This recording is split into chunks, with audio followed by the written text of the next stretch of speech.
Hello. After a brief pause, my daughter Emma answered the phone. She sounded oddly nervous, and I couldn't help but ask, "Emma?" "It's Mom. Where are you right now?" Who is this? Mom is right next to me. I thought Emma might be playing a prank. She wasn't the type to do such things, but kids grow up quickly. Perhaps she had picked up some mischievous behavior without my knowledge. "Emma, what's going on? Pranks like this aren't okay." It's not a prank. Mom is here next to me. My mom, she's gone. Then who is this a mom? Mom is my new mom. With those words, everything became clear. My name is Natalia. I'm currently a freelance writer.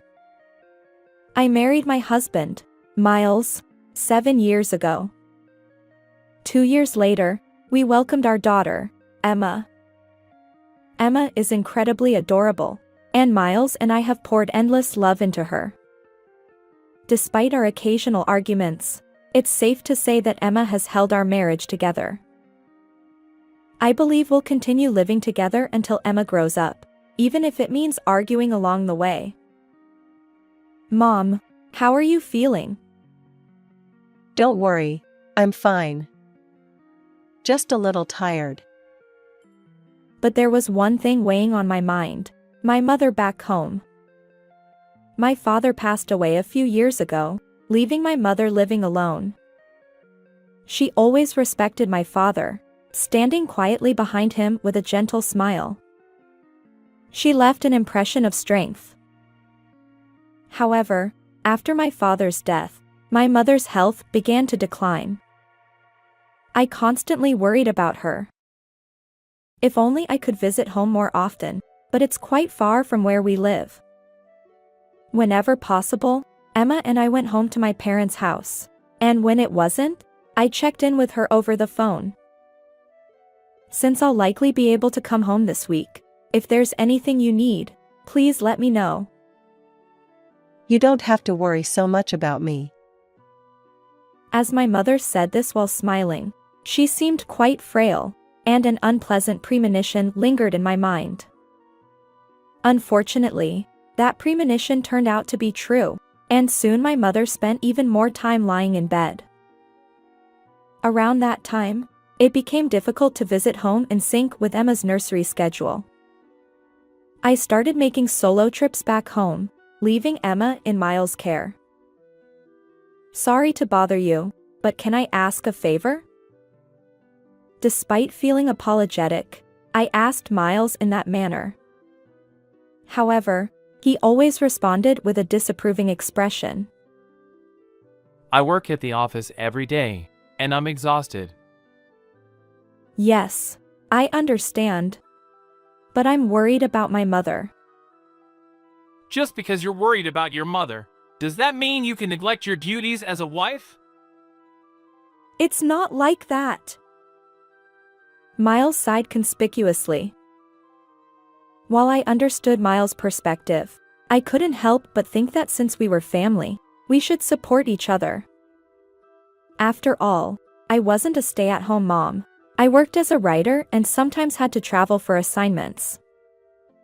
It wasn't just Miles who faced challenges. But then, something unexpected happened with Miles. Leave Emma to me. Huh? I've been thinking. You're working so hard.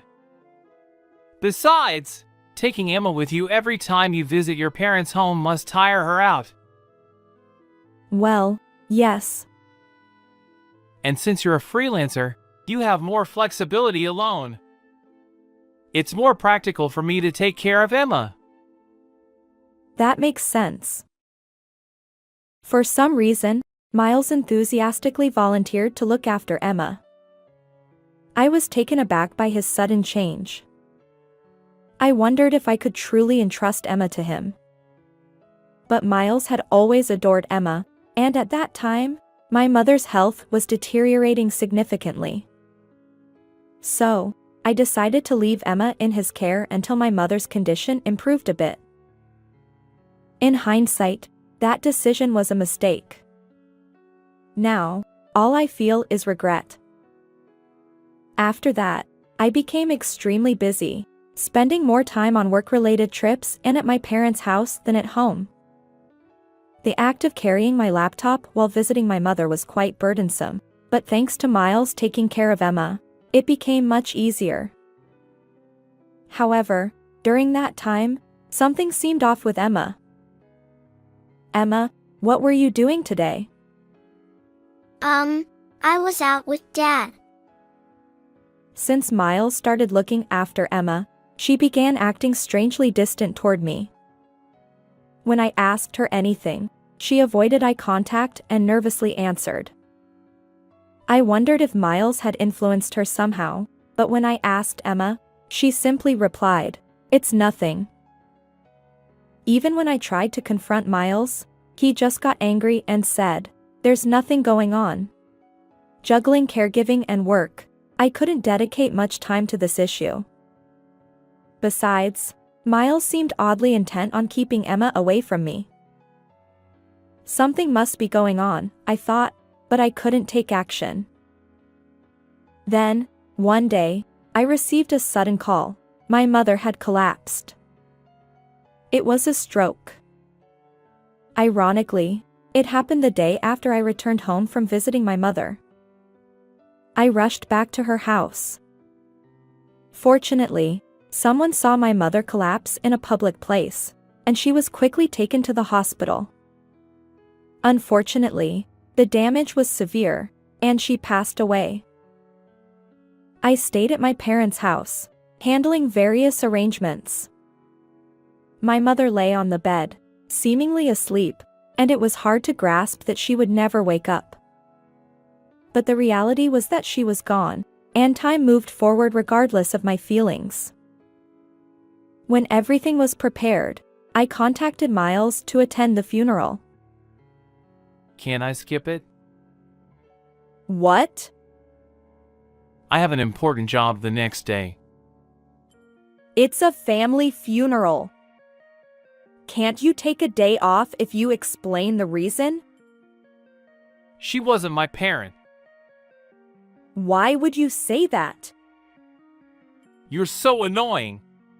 Fine, I'll go on the day of the funeral. After Miles hung up, I sat there, a mix of anger and disbelief.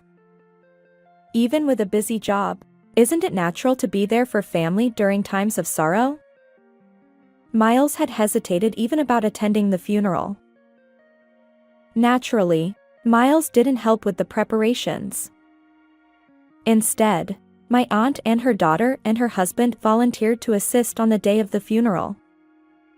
There were many things I didn't understand, and I would have been lost on my own. Thanks to them, I managed to complete all the arrangements, but I felt utterly exhausted. I'm incredibly grateful to my aunt's daughter and her husband, even though they were practically strangers. As for Miles, he arrived just in the nick of time for the funeral and left immediately afterward.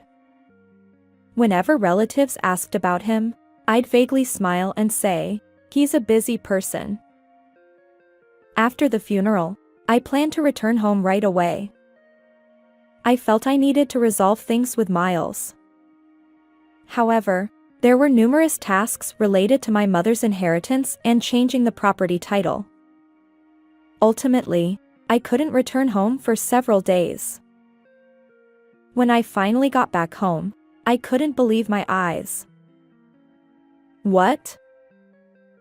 My house, which I hadn't visited in a while, felt eerily empty. It seemed like no one had been there for quite some time. I checked inside, and to my surprise, all of Miles' belongings and household items were gone. What is going on? I searched every room. Emma's belongings were also missing. Panicking, I contacted Emma. I had given Emma a child-friendly smartphone.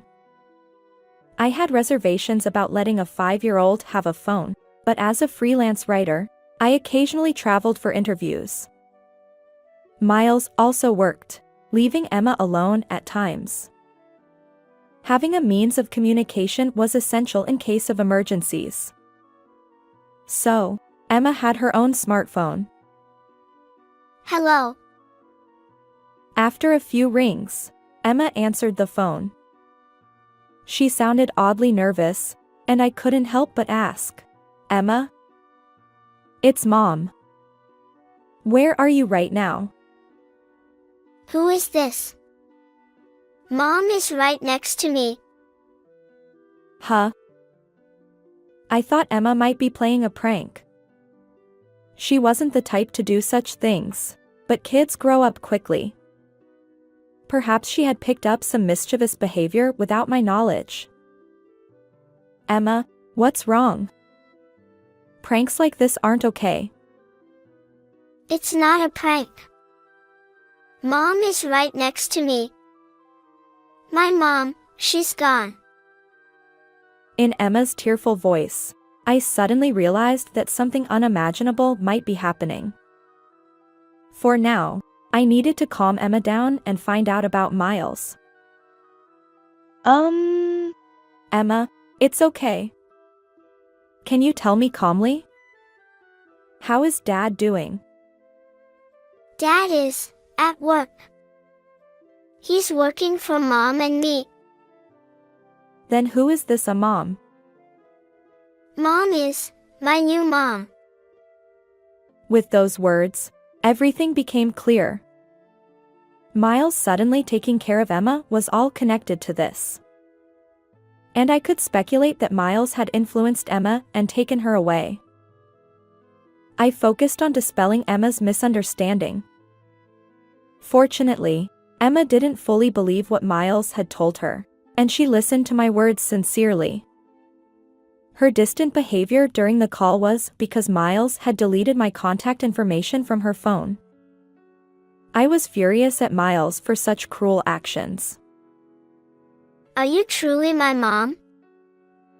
Yes. Don't worry. Please wait. I'll come get you. Yes. After ending the call with Emma, I immediately dialed Miles. He didn't answer right away, likely busy with work, but I persisted. Eventually, he picked up. What? I'm working right now. Hey. What did you do? You're so annoying. Where are you right now? Oh, so you finally noticed. You've been busy taking care of your mother's house since you've been completely absorbed in your mother affairs. But it was my mother's funeral. You never helped, and... There's a limit to everything. Besides, your mother wasn't my parent, so I don't owe her any assistance. Miles continued with a sigh. You don't do any housework or cooking, and Emma is entirely my responsibility. You're not a good wife. What are you saying? I'm preparing for a divorce. I plan to find a better wife than you and remarry. I've decided to sell the house too, so get rid of your stuff. I was left speechless. Certainly, I may have neglected some household chores and childcare due to caring for my mother. But isn't that understandable? Besides, it's not like I did nothing. When I was at home, I tried to handle household tasks as much as possible for Emma and Miles, all while juggling my work as a writer and looking after my mother. Miles' words were incredibly harsh considering all this. And on top of that, he referred to my mother as a stranger. His behavior was beyond unacceptable, and I resolved firmly to break up with Miles. After ending the call, I immediately started preparing for the divorce. Miles seemed to imply that it was my fault we were divorcing, but that couldn't be further from the truth. I had valid reasons for being away from home. Moreover, Miles hadn't contributed significantly to my mother's funeral, and if his recent words were any indication, he had been unfaithful during the time I was at my parents' house. Clearly, he was in the wrong. Additionally, Miles mentioned his intention to sell our home. Yet, this house was in my name. We had purchased it using the inheritance I received when my father passed away. At the time, I was pregnant and considering moving to a family-friendly apartment. So, I used the lump sum to buy the apartment outright. Even though we were married, the inherited assets were mine alone. Originally, I hadn't planned on divorce, so I didn't see any issues. But now the situation had changed. Upon investigation, I discovered that all the real estate documents that should have been at home were missing. Unbelievably, Miles had taken them and used our home as collateral. This was undoubtedly criminal behavior. I hired a private investigator. The facts gradually came to light. While I was caring for my mother at my parents' house, Miles had been cheating all along. And he had done so with Emma in tow. It appeared that Miles had convinced Emma that Mom had abandoned Emma and manipulated her into accepting the affair partner as her new mother.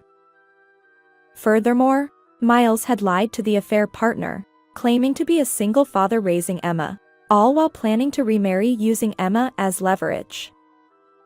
To make matters worse, he intended to use the money from selling our home to build a new one with the affair partner. Miles' actions were beyond reprehensible, and I felt nauseated by them. First and foremost, I had to reclaim Emma. With that determination, I immediately took action.